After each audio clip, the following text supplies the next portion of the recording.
কখন যে দিন শুরু হয় কখন যে শেষ হয় বুঝতেই পারি না। প্রতিদিন রান্নাবান্না এসব নিয়ে টেনশন করতে করতেই দেখি দিন শুরু হওয়ার আগে শেষ হয়ে যায়। সো হ্যালো এভরিওয়ান, আসসালামু আলাইকুম। আমি জান্নাত ডেইলি ব্লগের নতুন একটি ব্লগে আপনাদের অনেক অনেক স্বাগতম।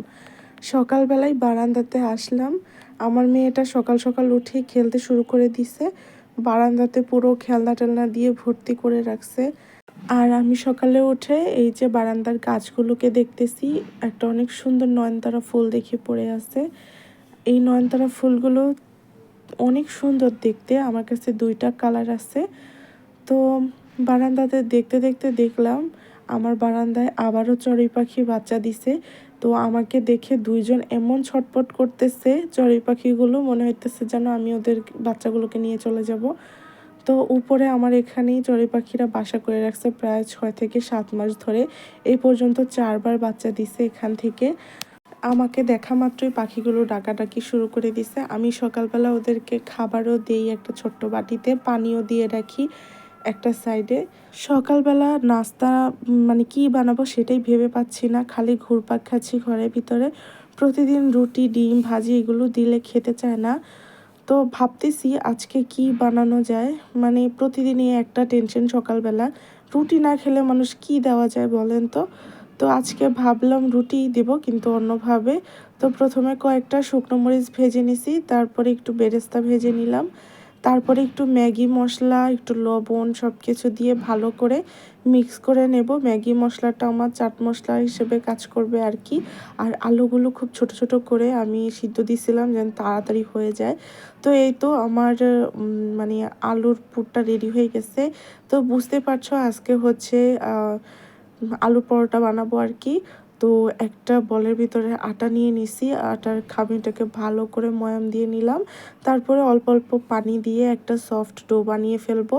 এই তো মেখে পুরো একটা সফট ডো বানানো হয়ে গেছে। তো আমি এবার হচ্ছে লেচি কেটে নিচ্ছি, যে কয়েকটা বানাবো আর কি বড় বড় করে। তারপরে একটা লেচি নিয়ে তারপরে এটার ভিতরে হচ্ছে আমি আলুর পুরটা দিয়ে দিলাম পরিমাণ মতো, দিয়ে এবার এটার মুখটা ভালো করে আমি সিল করে নেব। এটা হচ্ছে মানে একটু ঝামেলার কাজ। এই যে আমার হাতে মাতে সব জায়গায় মেখে যাচ্ছে। তারপরে একটু গুঁড়ি ছিটাই নিলাম, তারপরে এটার উপরে হাত দিয়ে চেপে চেপে যতটা সম্ভব বড় করে ফেলবো। আর যেহেতু এটা গোল থাকে, আলুটা এরকম ডিরেক্ট বেলতে গেলে তোমার এক জায়গা থেকে সরে গিয়ে বের হয়ে যায়। তো আগে চেপে নিলে পুরো জায়গাটাতে আলুটা মানে ভিতরে ভর্তাটা ঠিক মতো চলে যায় আর কি, পুরো মেল্ট হয়ে যায়। তো এখন হচ্ছে আমার বেলা শেষ। আর মানে ভাজতে গিয়ে দেখি আমার চুলার হিট একদমই নাই, মানে গ্যাস নাই চুলায়। তারপরে একটা আলুর পরোটা ভাজতে আমার প্রায় 10 মিনিট সময় লেগে গেছে, বিশ্বাস যদি করো। এত একটা বিরক্তিকর লাগছে। তারপরে আমার বাসায় গতকালকে আমি মুরগি রান্না করছিলাম, ওই মুরগির মাংস ছিল। তো ওই মুরগির মাংসটাকে একটু গরম করে নিচ্ছি, নিয়ে এটা দিয়ে আজকে দিয়ে দেব তোমার আলুর পরোটা দিয়ে খাওয়ার জন্য। সাথে একটা শসা কেটেও নিছি। তারপরে কোনো রকমভাবে সকালবেলা নাস্তাটা আর কি ঝামেলাটা আমি পার করলাম। তারপরে চলে গেলাম ছাদে। ছাদে গিয়ে দেখি আমার বরবটি গাছে অনেকগুলো বরবটি হয়ে আছে ছোট ছোট। তো এগুলো এতটুকুই সাইজে হয়, এর থেকে বড় হয় না। তো এই বরবটিগুলো আমি ছিঁড়ে নিলাম যে কয়টা ছিল বড় বড়। তো এই যে সকালবেলার কাজ শেষ করে এখন হচ্ছে দুপুরবেলা রান্নাবান্না কাজ শুরু করব। তো চিংড়ি মাছ ভুনা করব, আর ওই বরবটিটা দিয়ে গুঁড়ো কুচু চিংড়ি দিয়ে আমি রান্না করব। তো প্রথমেই হচ্ছে আমি চিংড়ি মাছটা ভুনা করার জন্য বসাই দিছি। আমি তো তোমার চিংড়ি মাছ মানে আমি সব তরকারি খাই, কিন্তু আমি যেহেতু বরবটি খাবো তো আমার একলার জন্য এতটুকু যথেষ্ট, সাথে আমার মেয়ে। আর আমার হাজব্যান্ড হচ্ছে বরবটি বলেন কি কোনো তরকারি খায় না। তো ওর জন্য আর কি করার, এই যে হয়তো চিংড়ি মাছ নয়তো কোনো মাংস এগুলোই রান্না করে দিতে হয়। তো চিংড়ি মাছ ছিল ফ্রিজে, তো ভাবলাম চিংড়ি মাছটাকে একটু রান্না করে দিই। তো আমি সবসময় চিংড়ি মাছের রান্না করলে ভুনা করি আর সাথে একটু দুধ দিয়ে দিই, একটু বাদাম বাটা দিই। তো দিলে এই চিংড়ি মাছটা একটু মালাইকারি টাইপের খুব মজা হয় খেতে। এটা আমার আম্মুর রেসিপি। তারপরে আবার কড়াইটা বসাই দিলাম। এখন হচ্ছে ওই যে বরবটি তরকারিটা রান্না করব। তো তেল দিয়ে তেলটা গরম হয়ে আসছে, তারপরে এটার ভিতরে আমি পেঁয়াজ কুচি দিয়ে দিলাম। এখন পেঁয়াজটাকে ভালো করে ভেজে নেব। আমি রান্না করতে গেলে না, আমার রান্নাঘর ময়লা থাকলে একদমই ভালো লাগে না রান্না করতে, তাই একটু পরপরই খালি আমি মুছে ফেলি আর কি সাথে সাথে। আর রান্না করার আগে একবার রান্নাঘরটা ক্লিন করি, আর রান্না শেষ হলে একবার ক্লিন করি।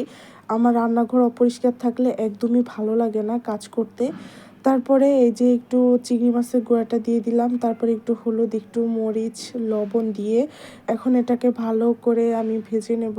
যেহেতু অল্প একটু তরকারি, তাই আমি আর এটাতে কোনো মশলা এক্সট্রা ইউজ করলাম না।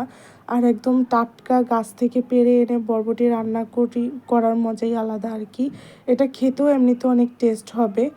তো সাথে আমার কাছে আরও বেগুন অনেক কিছুই ছিল, তো আজকে যে কয়েকটা পাইছি ওই কয়েকটা নিচে আরও ছিল ছোট ছোট, কিন্তু ওইগুলা ছিঁড়ে আনি নাই। তো সাথে 2-1টা আলু দিয়ে দিছি, এতেই আলহামদুলিল্লাহ আমার একবেলার মানে তরকারি হয়ে যাবে। আর এমনিতেও আমি রাতের বেলা আর কি খাবারটা অ্যাভয়েড করি, খাই না আর কি। তো এই তো আমি বরবটি রান্নাটাও শেষ করে ফেললাম। আর এই যে আজকে হচ্ছে রান্নার ভিতরে ছিল বরবটি তরকারি, সাথে ছিল চিংড়ি মাছ ভুনা, আর চিংড়ি মাছ মালাইকারিও বলতে পারি। তারপরে একটু ভাজি ছিল গতকালকে, এই ভাজিটা আমার হাজব্যান্ড করছিল। এই হচ্ছে আমার দুপুরের খাবার আয়োজন আর কি। তো এই ভিডিওটা আমার বানানো ছিল রোজার আগে, কিন্তু এই ভিডিওটা মেক করাও হয় নাই, আমার এডিট করা হয় নাই, তারপরে আবার এটা আপলোড করাও হয় নাই। তো ভাবলাম এখন যেহেতু আমি মানে বসে আছি, একটু সময় আছে হাতে, তো এই ভিডিওটা এডিট করে তো এটা ছেড়ে দিলাম। ভিডিওটা কেমন লাগলো অবশ্যই তোমরা বলবে। আর ভিডিওটা ভালো লাগলে লাইক, কমেন্ট, শেয়ার করতে অবশ্যই ভুলবা না। সাবস্ক্রাইব করে আমার পাশেই থাকবা। আল্লাহ হাফেজ।